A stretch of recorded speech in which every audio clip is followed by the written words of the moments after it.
So I have a question here, and it's what's the best way to find winning products for Facebook Marketplace? I've been getting a variation of this question a lot, and honestly, it's something that I think about too. Like I'm always constantly thinking like, what are better ways to figure out winning products? And so I figured I'd make a video on it. Now I've got six, or I guess it's five, and then another bonus tip. So we'll say six ways that have been working well for me. Chances are like, if I make another video like this in a month from now or a couple weeks from now, this very well could change. Like some of these might still be in there, but there probably will be other things that I come across that work a lot better. And so I'm just kind of outlining my ideas and what has worked well for me to find winning products that obviously sell.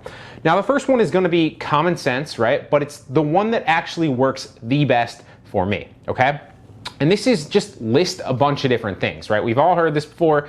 Nobody likes to hear this, but what you want to do is you want to list a bunch of different things, and with a software like Z-Drop, it's super easy to do that quickly, okay?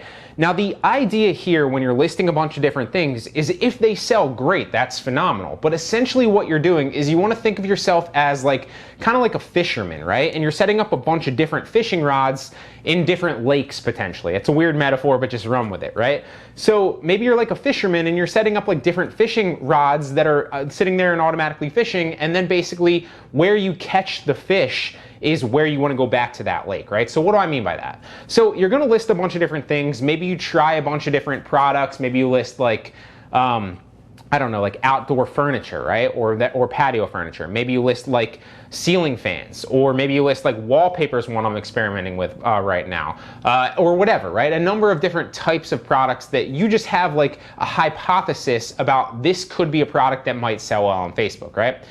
Figure out like a supplier, list like 5 different variations of that product that you think are going to be winners, right? And you can do this very, very easy with Z-Drop. Like I'm talking like realistically like 20, 30 seconds a listing, but more, I guess realistic is probably like a minute to like minute and a half, maybe 2 minutes if you're really kind of setting up a good listing. But keep in mind here, it's like as you're listing these kind of, fishing rod type of listings, you're just trying to get, data essentially. Think of yourself as like a scientist running an experiment, right? List 5 of these products, list 5 of these products, list 5 of these products, list 5 of these products, etc., etc. And then over a day or two, you want to come back to those products. Obviously, you're listing other things in the meantime and playing around with things, but you're going to come back to those products after you've accumulated like 48 hours of data and see what the numbers tell you, right?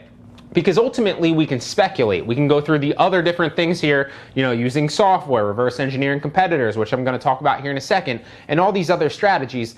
But ultimately, the best way to do it is going to be what Facebook tells you via the data, right? So you can see all the views, and chances are, if you do this enough, you're going to have experiments like I have, where like it's been successful, and slowly over time, especially if you're listing them like 5 of a certain product in a row, you're going to start seeing patterns of like, okay, this type of product is getting a lot of views, whereas this type of product is getting like next to none. And so if you're listing a couple of them and you're looking at the data, you can pretty much assume like, I should list more of this because it looks like there's interest right there, right? And so that's kind of the way that I'd recommend it. List a bunch of different things, throw your metaphorical rods in the water in different lakes with different products, and see where the fish are biting, and then simply list more of those types of things. And for a perfect example of this is like, I was going through, I forget the supplier, it might have been Walmart when I was first starting, but I was listing like a bunch of outdoor things, and I listed like a couple of bubble machines. I think it was from Walmart, it might have been Target. Let's just go with Walmart for the example. I'm pretty sure it was. So I listed like a bunch of different bubble machines, and for whatever reason, like I saw like 3 of them get like a bunch of views immediately, right? So it was like up to 100 views, like almost within like the first like 10, 15 minutes. And I was like, oh, there's a bunch of winners here. So I listed a bunch of those because those 3 that I listed initially didn't sell well. Like I don't think I've ever sold them, to be honest. I'd have to go back and look. But one of them that I listed because of seeing all the views on those did end up selling well, and I listed that from a different supplier, right? So I listed bubble machines from a bunch of different suppliers, and one of them actually hit, and I've been selling a lot of those recently, okay? So this works, this type of, look at the data, list a bunch of different things, and throw your metaphorical fishing rods in the water does work. Use it to your advantage. And then once you obviously have, like, you've tested a hypothesis with a product, you've seen that it's getting interest and views. If you sell one, great, that's totally perfect. And then optimize that listing, maybe optimize your price a little bit, but then list more of that. List like 15 to 20 variations of that type of product. And that's where you're really gonna hit home and find a good niche. And then obviously rinse, repeat, recycle, keep doing that with different things and you will find good products, okay? So that's first and foremost. I think that that's still the best way to do it, at least in my opinion. And this has been working very, very, very well for me, probably the best.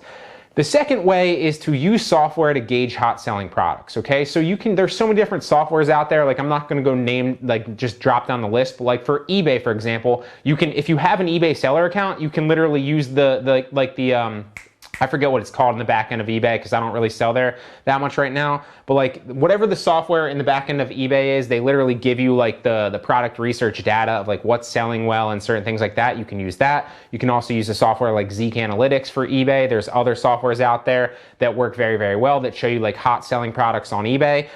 You can also like search things and just look at the sold and completed if you want to go that route and you don't want to pay for software. You can also on Amazon, there's a lot of softwares like Jungle Scout comes to mind, Helium 10 comes to mind.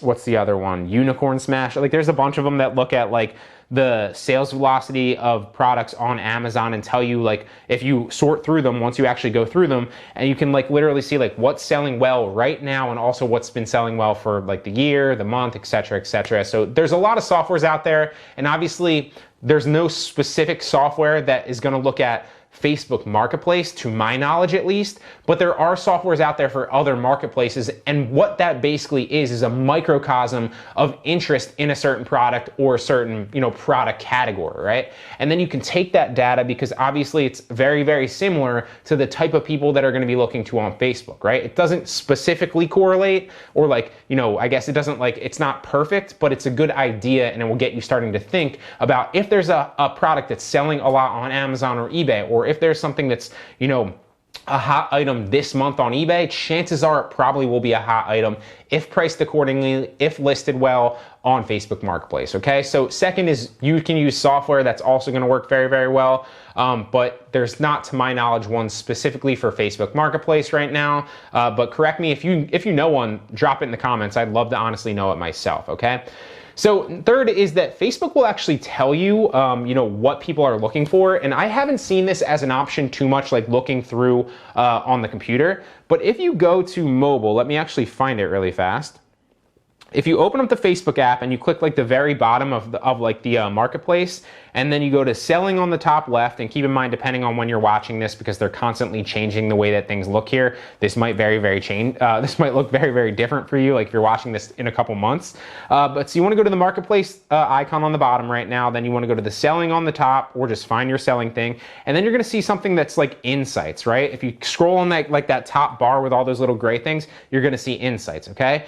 Chances are you probably already know how to get there, right? That's going to show your cancellation rate, your missed handling rate, how many listing views, how many saves, all that good data that you can kind of see, like to kind of gauge like how your listings are doing. But then if you see toward the bottom, it says see listing recommendations. And so if you click this, you can see it basically says buyers are currently shopping for items in these categories. If you look at these categories and items like this and you start to see patterns, chances are those are also hot selling items on Facebook Marketplace. So I haven't tested that too crazily. I've done it with a couple of different products, and I honestly forget which one it was. Handheld, like portable games, which completely different topic. Like apparently, I don't really even know if that's against the terms of service on Facebook, but like every once in a while when you list something, obviously you'll get like that little like, this may go against our terms of service, and you can't list that, right? So like the perfect example of something that did work very, very well is I was seeing like Nintendo Switch games and like Nintendo Switch things all the time. So I listed a bunch of Nintendo Switch stuff, and like every single time it was like, it flagged me as like potentially going against terms of service. So what I did is I just went out and I listed like a bunch of generic handheld games, some from Walmart, some from Amazon, some from other suppliers as well, which I always recommend going with other suppliers if possible. I've talked about that in countless videos, but like, those portable video game systems started selling very, very well in high freaking margins. Like I'm talking like 200% margins because, you know, when you're buying a Nintendo Switch for like 250 bucks or whatever that is, and you come back to these handheld games where like you can buy like one that houses like 200 games on it for like 30 bucks, you can mark that up to like 75, 60, 59.99 very, very easily and stuff like that, okay? So to get off on a tangent there, like it seems like 50% of the listings, every single time I list a portable one, like half of them go through and the other half get flagged as like these may go against the terms of service. So honestly, I don't know if they're against the terms of service. You can look into it, but that's just an example of ways that I was able to use like the suggested different listings on mobile, find a hot selling product, and it's worked for me, okay? So that's number 3. Number 4 is to reverse engineer your competitors' best listings. And I've talked about this in other videos, and I don't personally do this myself, mainly because I like the other ways better. And I'm sure that people will come out as this gets like more mainstream. People will come out with software to kind of like snipe different listings and your competitors on Facebook. Right now, the way that I'm doing it, well, I'm not doing it, but the way that I know that you can do it, and I've talked about before, is if you, for example, right? If you're watching a YouTube video, right? And you can do this with me, but chances are you're not gonna be able to figure out what my best-selling products are, or if you wanna even spend the time, you probably can. And I'm also moving away from my main profile, so like I'm still listing there, obviously, but I have another friend's profile that I'm listing from as well, because I know personally, like I've made tutorials in the past showing my profile, and people, you know, obviously know my profile from being in like the Resale University group and stuff like that. So like, it's smarter to list from other profiles so that in the future, obviously, if there are softwares like that, or if people do want to spend the time to reverse engineer my listings, nobody really knows what profile I'm listing from currently. So I still am listing from my personal profile, but I'm obviously moving that to a different profile as well, which is clearly smart for a lot of reasons. But so what you can do if you're watching a YouTuber and you know their profile, like their Facebook profile, because on Facebook, it's not like Amazon or eBay. You can't really hide behind like a seller account. You can't remain anonymous in a lot of ways. Sometimes you can, obviously, but chances are you can find that person. Or if you're in a Facebook group and somebody's selling that, they're telling you that they're selling X amount of, you know, something a month, or they're making X amount of profit, what you can do is you can a lot of times click on that person's profile, see where they're living, or even if they're not, it doesn't show you where they're living, like their town, but most of the time it will, because a lot of people have that as like a public, you know, thing on their profile. And so what you can then do is take their name, go into Marketplace, and expand your radius out like 500 miles, which is the max currently, and search a bunch of different locations in the US roughly with your radius maxed out if you don't know where they are, and you can search their name, and chances are like one of the first items that pop up will be their item, and then you click on it, you can see their profile, you can find their profile, see all their listings. It works very, very well, and then obviously you can see what they're selling, right? So obviously that's great because there's transparency there. There's visibility there. You can find other people's profiles and see everything that they're selling, right? The issue with that is if they're selling a lot of things or listing a lot of things, chances are you're probably not really going to know what their hot selling products are. So some workarounds for that is like, you can always basically see, you can't currently, at least to my knowledge, I haven't checked this too much, but the couple times I did look into it, I didn't see it. You can't currently see like how many views or how many buys a listing is getting. And so it's not like eBay in that sense on an eBay listing, but what you can do is you can see like what types of items they're listing a lot of, what types of items they're listing frequently and stuff like that. That way, chances are if they're listing like 20 different things in a row that are all in the same category, that's working very, very well for them, right? And then you can reverse engineer their listings. You know, you can download their pictures, do a reverse image search, or you can look at their listing, copy like the title. Chances are most people aren't changing their titles very much, and find where their supplier is, and then list all those products as well and snipe their sales.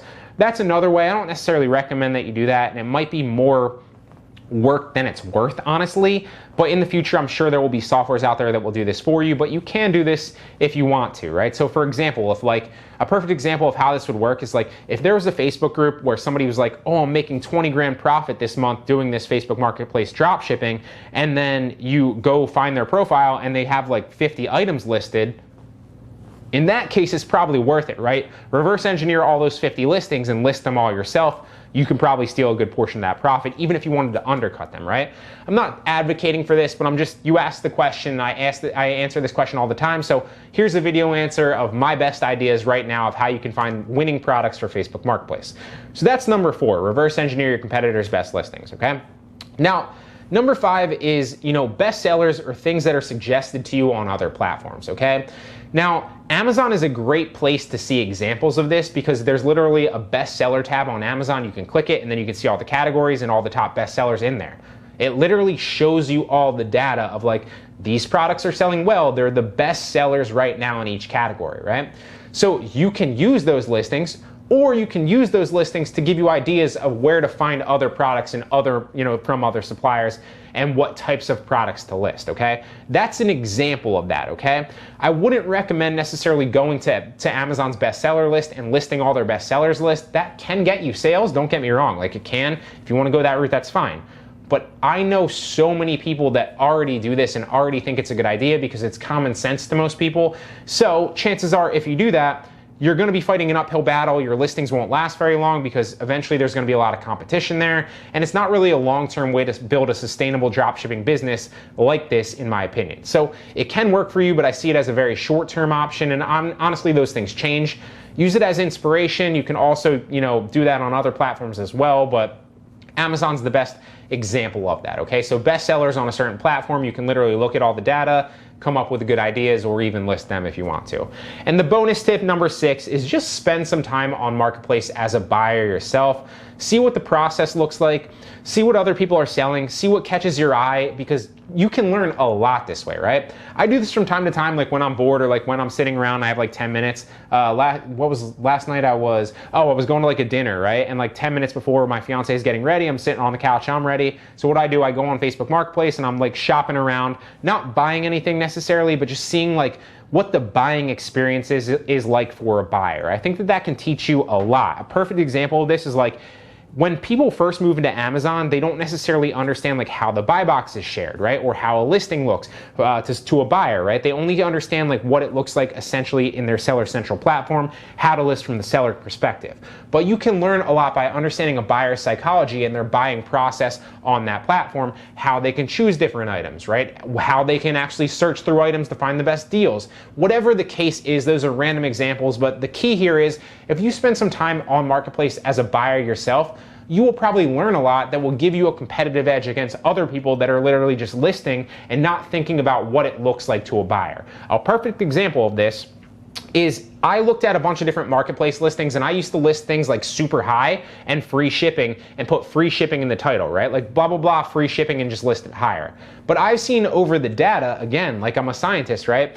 That if you list it a little bit lower of a price, but mark your shipping up a little bit more, it looks more attractive to a buyer, and then as they're going through the buying process, once they click the buy now or they add it to their cart or they send an offer or whatever, then they pay the shipping afterwards, or they're pretty much already on like the page where they're about to buy it, right? So that seems to be working better for me now. It's still something I'm testing and still something I'm like split testing to see like what works better. So moral of the story here is spend some time on Marketplace as a buyer. You will learn a lot about the buying experience, buyer psychology, and those lessons that you learn will translate to you making better listings, which speak to buyers better and ultimately selling more and making more money, okay? So that's 6 tips. What are the best ways of finding winning products for Facebook Marketplace? I really hope they help.